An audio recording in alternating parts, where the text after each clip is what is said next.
Ya estamos en el camino hacia la Pascua. Estamos presentando ya nuestra preparación a la gran celebración pascual. La fiesta más importante del año, pues la tenemos en la Pascua, es decir, el Triduo Pascual, que es el Viernes Santo, Sábado Santo y Domingo de Resurrección. Son los 3 días más importantes de todo el año litúrgico. De tal manera que para eso, pues la Iglesia ofrece 40 días de preparación, pues para celebrar en grande estos 3 días y aún más después 50 días de gran celebración pascual, porque el objeto de nuestra reflexión y la vivencia del misterio consiste en la gloriosa resurrección del Hijo de Dios. Celebramos su pasión, muerte y resurrección en cuanto que Jesucristo es nuestro camino. Si Él murió, nosotros vamos a morir. Si Él resucitó, resucitaremos con Él. Esa es la razón. Por eso San Pablo dice, si Cristo ha resucitado, pues esa es la razón por la que vivimos los cristianos. Pues bien, por eso la Cuaresma pues se titula El camino hacia la Pascua. Camino hacia la Pascua. El camino de Jesús y el camino nuestro hacia nuestra Pascua. Ciertamente en el Evangelio que vamos a proclamar en este domingo de Marcos, nos señalará que sale de las aguas del bautismo a la arena combativa del desierto. Pues prestemos atención a la oración colecta de este domingo. La oración colecta fija el programa del tiempo de Cuaresma. Progresar, dice, en el conocimiento de Cristo, abrirse a su luz para llevar una vida más cristiana. Es lo que dice la oración colecta. Así que la Iglesia invita a sus fieles a avanzar en un camino de 40 días que conducen a la fiesta de Pascua. Para ello ofrece provisiones con las más bellas páginas de la Biblia. Cada domingo en la primera lectura nos invita a meditar en una etapa de la historia de la salvación. Con Noé, Abraham, Moisés y los profetas, Dios forma, educa y hace alianza con el pueblo de Dios. Con Jesús, Dios renueva su alianza. Corresponde entonces la lectura del Evangelio, que es breve el Evangelio de este domingo. Y el texto de San Marcos pues dice lo siguiente. Marcos 1, 12 al 15 es el objetivo. Inmediatamente el Espíritu lo llevó al desierto, donde pasó 40 días y fue tentado por Satanás. Vivía con las fieras y los ángeles le servían. Cuando arrestaron a Juan, Jesús se dirigió a Galilea a proclamar la buena noticia de Dios, diciendo: se ha cumplido el tiempo y está cerca el reino de Dios. Arrepiéntanse y crean en la buena noticia. Bien, hasta aquí el texto bíblico. Todos los años, en el primer domingo de Cuaresma, el pasaje evangélico trata de las tentaciones de Jesús en el desierto. Pero el relato de San Marcos es el más breve. Refiere el hecho con solo 2 versículos.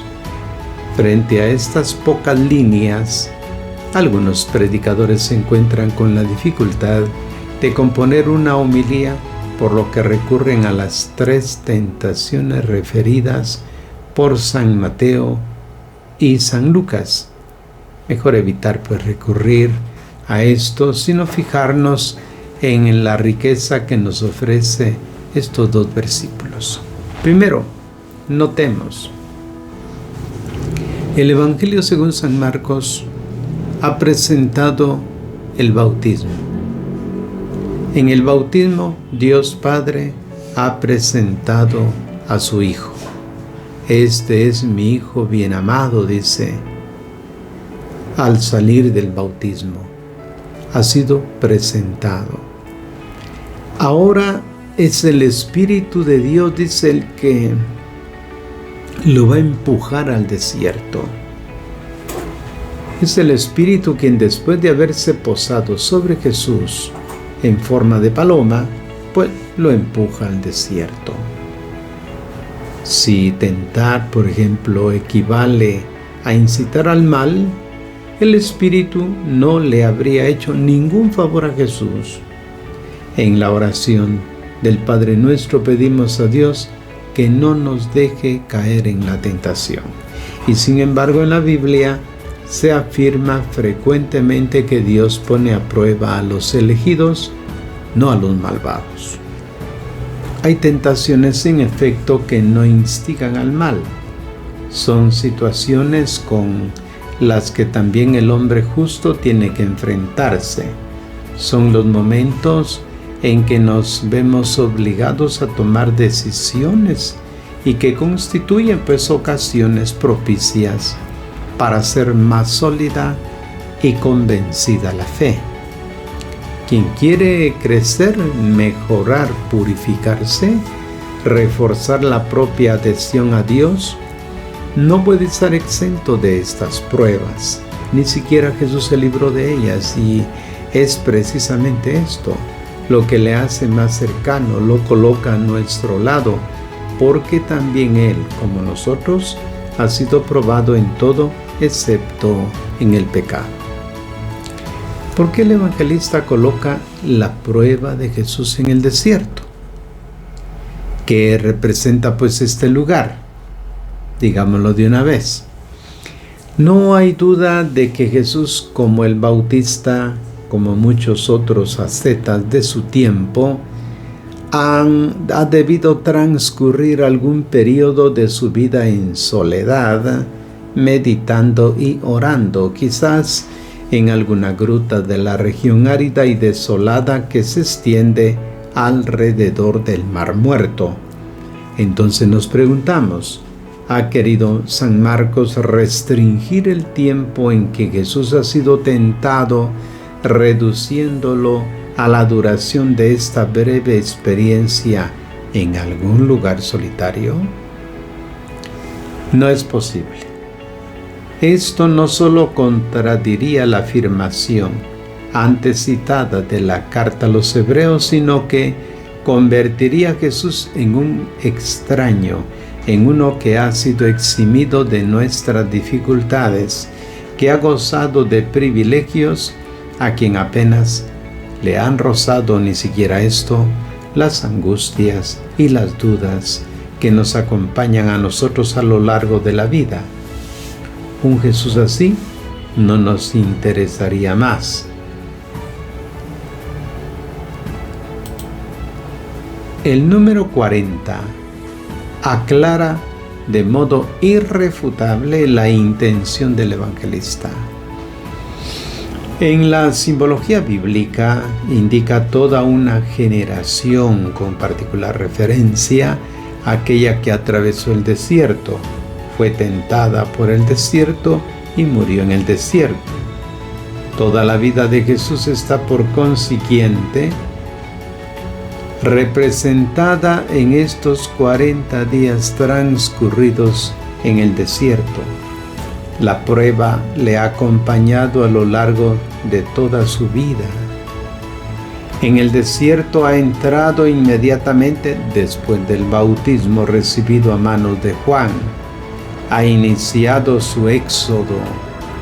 Ha comenzado la lucha contra Satanás, una lucha dura que se ha prolongado hasta el momento en que victorioso ha salido del desierto en el momento de su muerte. ¿Y quién es Satanás? Ese personaje que aparece junto a él. Ciertamente la palabra Satán no es un nombre propio de persona, sino un nombre común. indica a quien se pone en contra. Se coloca de frente como adversario y acusador. Era imaginado en tiempos de Jesús como un espíritu maligno, enemigo del bien del hombre, destructor de la obra de Dios. En nuestro pasaje bíblico es la personificación de todas las fuerzas del mal contra las que Cristo ha luchado durante los 40 días de su breve vida sobre la tierra. Este antagonista de Dios y del hombre se esconde también hoy en los impulsos hacia el odio, el rencor, el egoísmo, frenesí de poder, manía de dominar en las pasiones desenfrenadas que producen corrupción y muerte.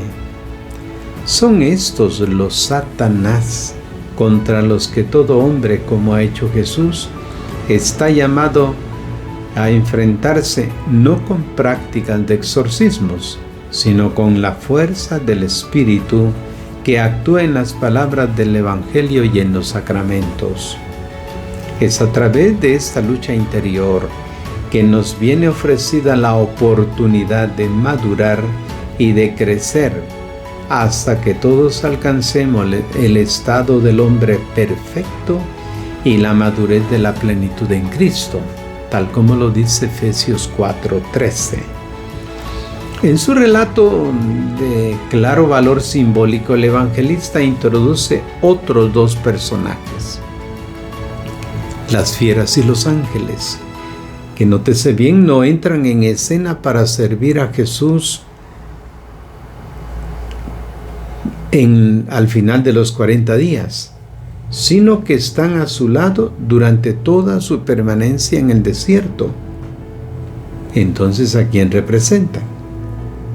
Muchos piensan que aludiendo a bestias feroces amansadas, Marcos se refiere a la condición paradisíaca cuando Adán había asignado el nombre pues a los animales y vivía con ellos en perfecta armonía. Y algunos piensan así, tomando Génesis 2.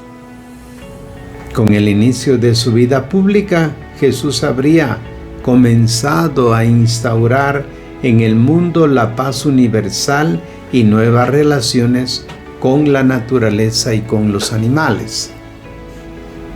Más que el libro del Génesis, creo que el evangelista haga referencia a una página memorable del libro de Daniel. Me refiero al capítulo 7 del libro de Daniel, donde las fieras representan los poderes opresores del mundo. El imperio sanguinario de los babilonios viene representado por el león, el de los medos por el oso, el de los persas por el leopardo, el de Alejandro y sus sucesores por una cuarta bestia indefinida, pero espantosa y terrible. En vez de servir a los pueblos e instaurar la paz y la justicia, estos reinos han oprimido a los débiles, sometiendo y esclavizando por siglos a enteras naciones.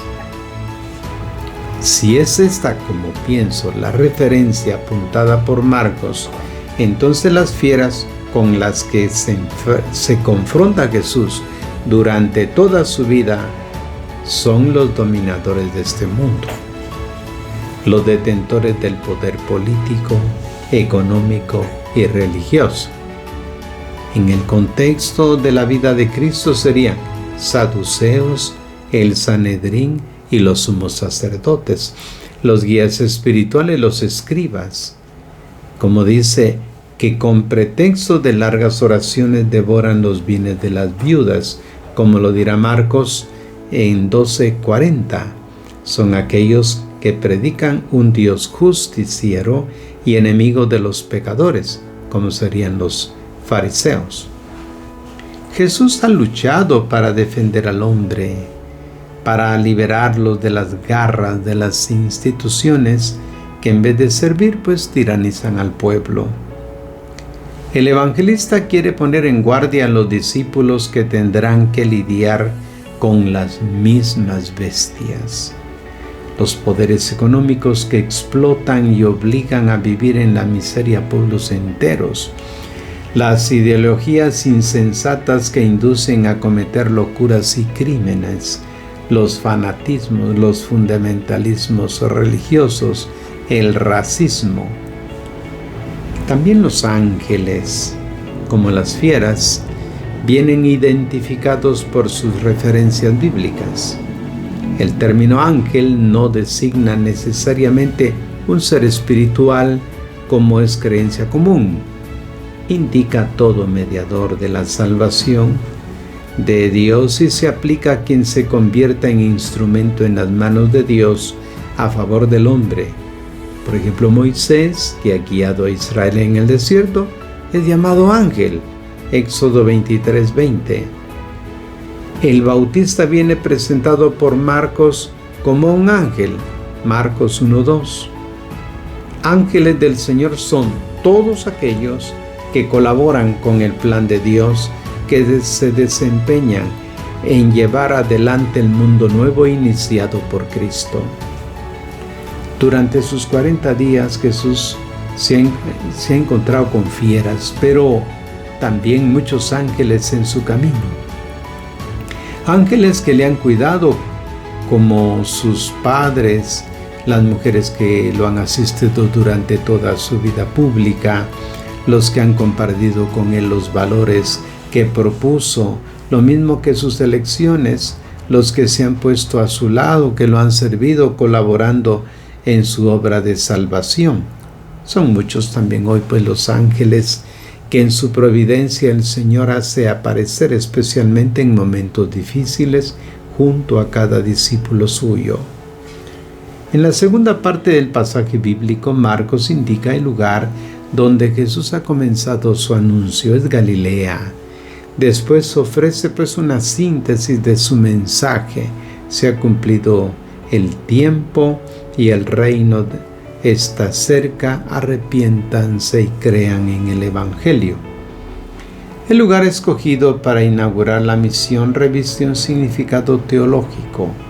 Jesús no se ha detenido en el desierto donde había desarrollado su obra el Bautista, no se ha detenido allí, no ha pretendido como que la gente fuera a buscarlo, ha dejado que cada uno permaneciera en su casa y en su ambiente, y ha sido Él quien ha buscado a los que tenían necesidad de su comprensión y de su ayuda.